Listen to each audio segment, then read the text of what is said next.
The MLS UK Show. Hello, it's been a while, hasn't it? So welcome to a very special episode of the MLS UK Show. My name's Henry Hewitt, and today we're celebrating International Women's Day. We're lucky on the MLS UK Show, but we have a lot of women that listen and watch us or follow us on social media who are very passionate about not only soccer, but about MLS. And one of those women is a woman called Charlotte Patterson. Now, if you follow us on social media, you'll know all about Charlotte. She's very opinionated on MLS. She's very funny with the memes she posts, and she reacts to a lot of stuff we do. She's also a writer for CFB Football. She's one of our Asian football writers. So I wanted to catch up with her and get to the bottom of where her obsession with football, which includes a pretty impressive kit collection, where that came from. Elliot Holman, Henry Hewitt, MLS UK Show. Charlotte, welcome to the MLS UK Show. Hi, thank you for having me on. After listening for so many podcasts, join it. With it being International Women's Day, I really wanted to chat to you because, like me, like Elliot, you are a football obsessive. Although I feel you are far more obsessive than the rest of us because you don't only just follow English football and MLS, you're also following world football. You're the Asian football writer for CFB Football. So let's go back to the start. Where did this obsession come from? Well, I suppose it came from, pretty much as I was born, really. Obviously, my dad is a huge Sunderland fan, so growing up, I went to loads of games with him. My uncle's a big Sunderland fan, so kind of growing up, it was always about football in our household. And then sort of when I was about 8, 9, 10 years old, I started playing, women's football. And I still, not currently because of COVID, but up until sort of last year, I've been playing football for sort of, 10, 15 years.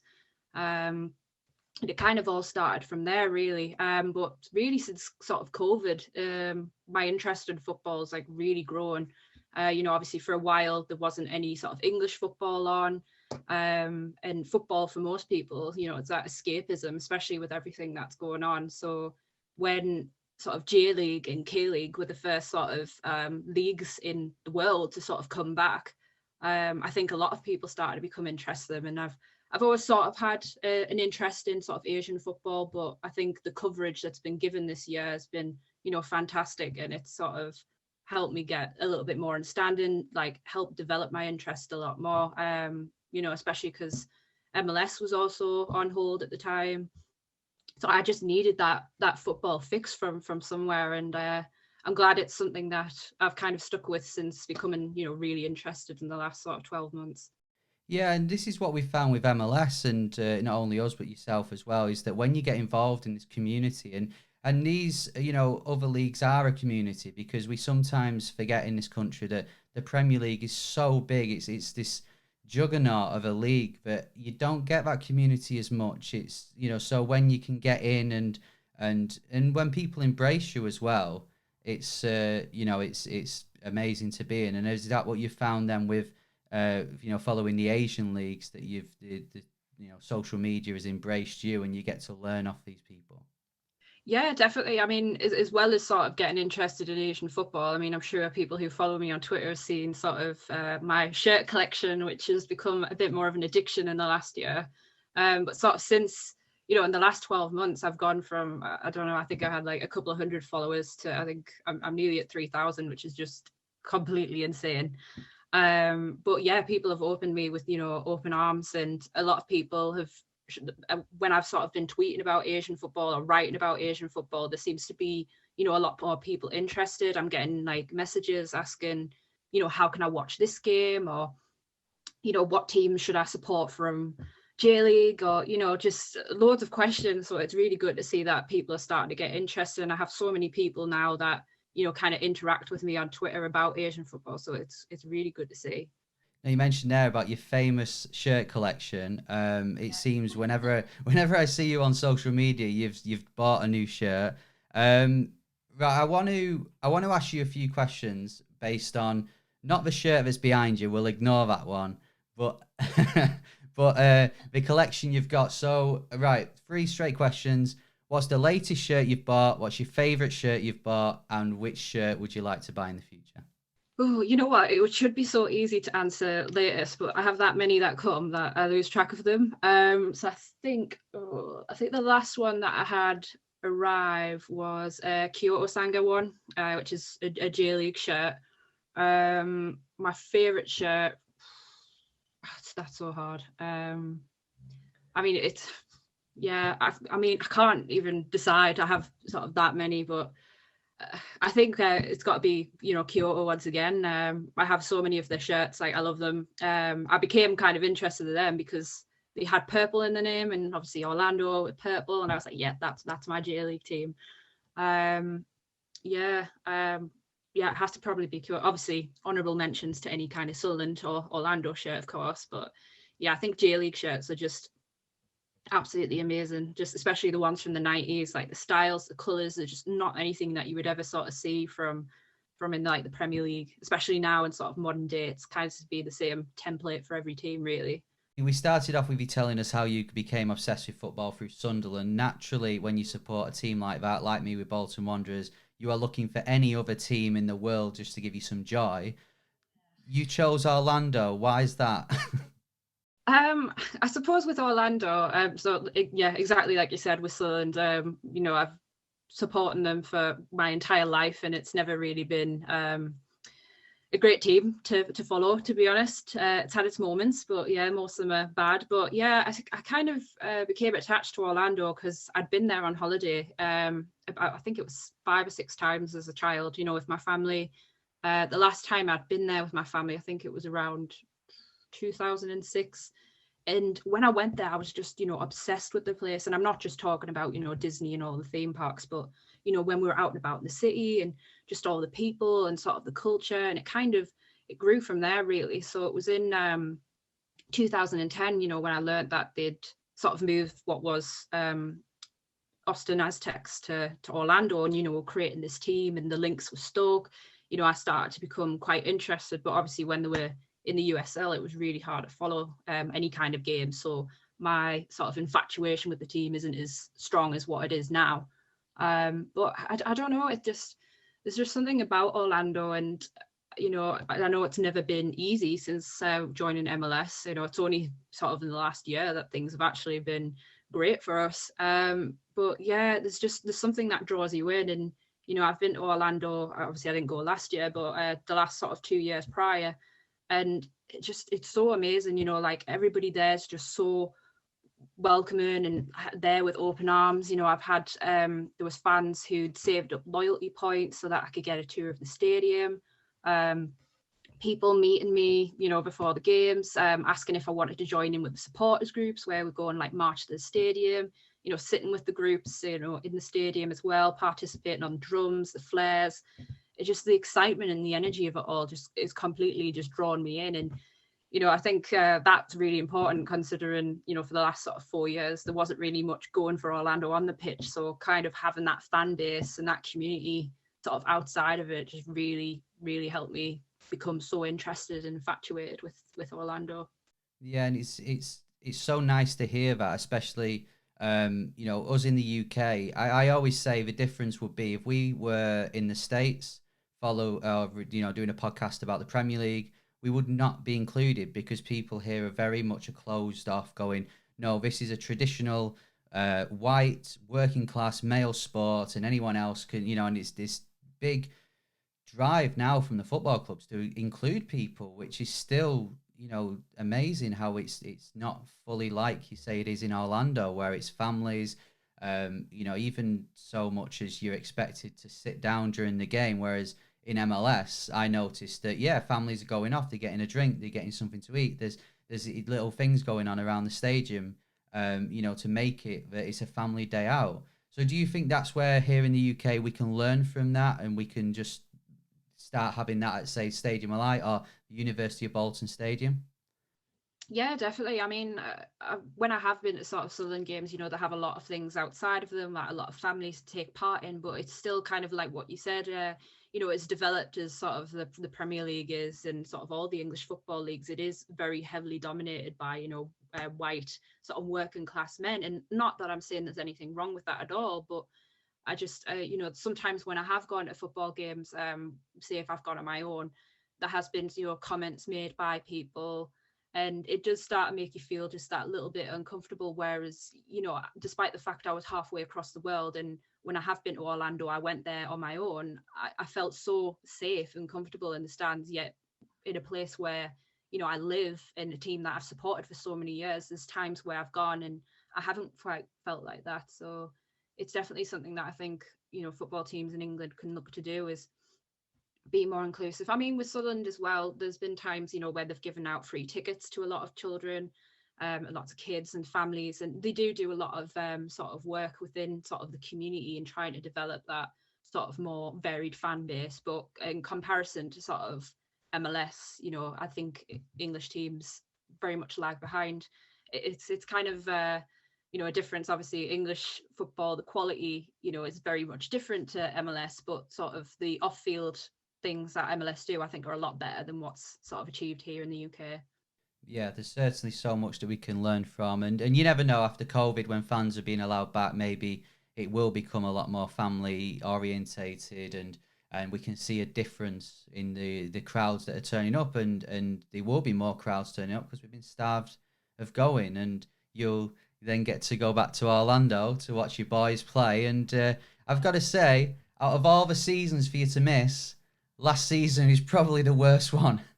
Oh, I know. I was so gutted because, I would have absolutely loved nothing more that it had gone to the playoff games. I mean, there was at one point that I was maybe getting a little bit ahead of myself, but I had to rein it in a little bit. But, I was planning on where I was going to go when Orlando sort of qualified for sort of the Champions League, and, going to Mexico or whatever. I was planning a away day, like a flight all the way over there to support Orlando.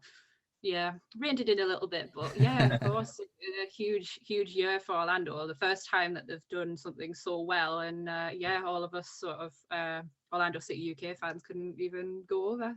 So the dust is settled on last season now with Orlando. As we've said, it was no doubt the best season you've had since you've been in MLS. What's the feeling amongst the fans with that? Because it ended very disappointingly in the end, didn't it? Yeah, I mean, obviously, I think the way in which we lost in the playoffs was really heartbreaking, because it just wasn't the Orlando that we'd seen throughout the entire season, and especially, obviously, the MLS's back tournament. We were just, so fantastic, and that was, again, we'd done so well, and then right up to the final, then we just sort of took our foot off of the pedal, really. And same for in the playoffs. Obviously, I thought after the way that we won the game against New York, with the penalty debacle and people getting red cards and Schlegel having to go in goal and saving a penalty, I thought that was going to be the boost. But, on the day, we really weren't playing that well. And then obviously Pereira gave away like a really stupid red card. And kind of after that, it just sort of spelt our defeat, really. But, for me personally, I was so impressed and proud of Orlando last year. The fact that we've gone from, not qualifying for playoffs to being a team that just constantly was getting beaten week in, week out, to, finishing really high in the table, qualifying for playoffs, just showing some real fight. And I think that's all fans have wanted to see. It's not about the result. It's just actually seeing the players being motivated and actually trying to fight for the fans. And if they've played the hearts out and they lose, 2-1, nobody's going to be bothered. It's about seeing that grit, because for just so many years, we've just seen, players come and go who clearly don't care about the club. They're just here, pick up a paycheck. And it's just good that I think at the moment we've just got a really good group of players under Oscar Pereira that just look like they want to win. And there's that mentality of wanting to win. The players seem to get on so well with each other. So, a lot of us are really, optimistic heading into this season. I'm not going to be unrealistic and be like, yeah, Orlando are going to win MLS and lift the cup. But if we can qualify for playoffs again and get further than what we did last year, I think it's building on that. And yeah, I really think that we can do it. Obviously, we've strengthened sort of in the off season, bringing in Pato's fantastic. Obviously, there's still some questions. We still need a left back with Martino being out injured. And then obviously with Daryl Dike, I mean, he's doing absolutely fantastic for Barnsley at the minute. Is he going to come back? There's so many questions. But No, we've kept pretty much the same squad that we had last year. Obviously, we kept any players that we had on loan. We sort of made those permanent signings, and we just look really strong, especially in midfield and attack. We've got so many wingers and attacking forwards that, I don't even know what our starting 11 is going to be at this rate. There's so many variations and formations. It makes me wonder, are there going to be players? Chris Mueller was absolutely fantastic last year, but is he a player that we might see, on the way out? So it's going to be an interesting season for sure. You mentioned Daryl DK there. Are you, even though he's doing great in Barnsley, and I can see on your social media, you're very much Daryl DK's biggest fan. Are you slightly disappointed, though, that it looks like you probably won't see more of him in that purple shirt? I mean, it came as a huge shock when it was announced. I mean, there was sort of towards the start of the year, a lot of rumours. I think, I can't remember, it was a Dutch team that were linked with them and a couple of other Europeans team. But to see him sort of go out on loan was a big shock. But I suppose at that point, there was a lot of uncertainty whether MLS was actually going to start, or at least, start on time, because we've seen, Jordan Morris obviously went to Swansea, and Paul as well. But I mean, he's playing really well, but it's really confusing because Orlando seem to have put on a 20 million price tag, but from what the chairman at Barnsley said, he's like, no, it's 2 million, which it's just completely obviously different. I mean, that money would be fantastic, but I mean, Daryl was such a huge part of Orlando's attack last year, and although we've strengthened, I still feel like it would be such a big miss. And we're bearing in mind he's only 20 years old. His ceiling is so high. There's so much potential, but I mean, I think even if it's not Barnsley that pay for him, I think he's probably drawn the heads of quite a lot of maybe Premier League clubs as well to try and get in a price tag. I don't know really. I mean, I would love to see him back here. I think it might be likely that he could come back, but maybe he gets sold in the summer or after this year. That would be sort of the situation I'd prefer, just because I would like to see him sort of one more time. I'd like to see him in person if, COVID allows it, but might not get that wish. But yeah, he's such a talented player, and he's really shown what he can do for Barnsley. And I mean, since he's joined, I mean, I'm not just saying it's Daryl DK, but they've won 7 games on the bounce, and they've never done that in the history. And they're looking really good at the moment. I mean, I think Barnsley might potentially pay the money for him if they got promoted, but I don't think they've ever spent anything more than 2 million on a player. So if the Orlando price tag is true at 20 million, I just can't see them paying that. But there's nothing stopping another club coming in and snapping him up. So as someone who watches a lot of world football, I guess you're better than most to answer this question, but where do you see MLS at the moment on the world stage? I would definitely say it's in the top 10. Obviously, because there's no way you can kind of knock, like Premier League is always going to be one of the top divisions, La Liga, Bundesliga, and Serie A Liga, and they're always going to be sort of in the top 5. But I would probably have MLS pegged at sort of 6th or 7th in that sort of that table across the world of sort of the most exciting leagues. I mean, I watch a lot of Asian football as well. I love especially J League because it's very similar to MLS, where it's very uncommon to sort of see a 0-0 game. At the very, very like high attacking pace. It's all about goals, all about getting forward, and that's what I think's a really interesting football. I mean, don't get me wrong, I love English football as well, but it's just such a different style to sort of other leagues, which just makes me that little bit more interested. Just before you go, Charlotte, I wanted to mention this, that it's been a very difficult year. We all know that for everyone around the world. You are someone who's on the front line here in the UK with the NHS, and you are all doing a magnificent job. Just how much has football helped take your mind off things this year? Hugely. I mean, obviously, it's pretty much a year to this week, really, when we first started seeing sort of lockdown coming into place in the UK. And for those first few months, it was so hard because usually when I'm at work, as soon as I get home, like football's my outlet, whether it's watching it for like sort of 1 a.m. to watch MLS games, or like sometimes J League games are at sort of 4 or 5 in the morning, and just having football during the day. I mean, football's always been such a huge part of my life. So to lose that for what was sort of a couple of months was so difficult, especially because there wasn't anything else that we could do. We couldn't go you could only go outside for a walk like 2-3 times a day when it was at its most strictest. You know, you couldn't go to cinemas, you couldn't meet up with friends. I couldn't actually physically play football either, which is a huge thing that I enjoy doing. So it was really, really difficult. And then obviously, like you said, with working for the NHS and sort of dealing with this pandemic firsthand, it's been so hard, you know, both physically and mentally, to deal with. And football was a huge escapism. So I'm really glad that it's back. You know, it's still difficult now with everything that's going on with the pandemic, but it's certainly a lot easier that when you've got outlets and something to sort of escape what's going on in the world. Yeah, exactly. And I'm sure I'm not the only one, especially here in the UK, to thank you for the work you're doing and all your colleagues are doing as well. You know, we all really appreciate it. And yeah, let's hope that things are getting better, and we've got an MLS season to look forward to coming up very soon. So Charlotte, thank you so much for joining us on this episode. You know, we wanted to do something. It's a very special episode. It's a very special day, International Women's Day. And as you know, I said to you before we started, there's no one I thought of who I would rather speak to today than yourself. A football obsessive like the rest of us, but you know, with all them shirts you've got waking up at 5 a.m. to watch the J League, maybe you're just a bit more obsessive than the rest of us. Yeah. And thank you very much for having me. The MLS UK Show.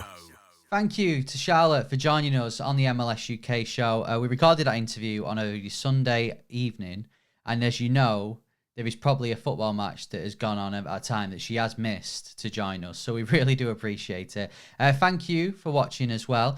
Some exciting news. The brand new series of the MLS UK Show is coming soon. It will be here before the new season starts. And this year it's going to look very different. It's going to sound a bit different as well, but we think that you'll really like it. So keep your eyes peeled. Keep watching our social media at MLS UK Show. Don't forget to subscribe to our YouTube channel. Press the notification bell as well. And when we're ready to go, which is coming soon, you'll be the first to know when the brand new series of the MLS UK Show starts. That's it from me today. Happy International Women's Day. See ya.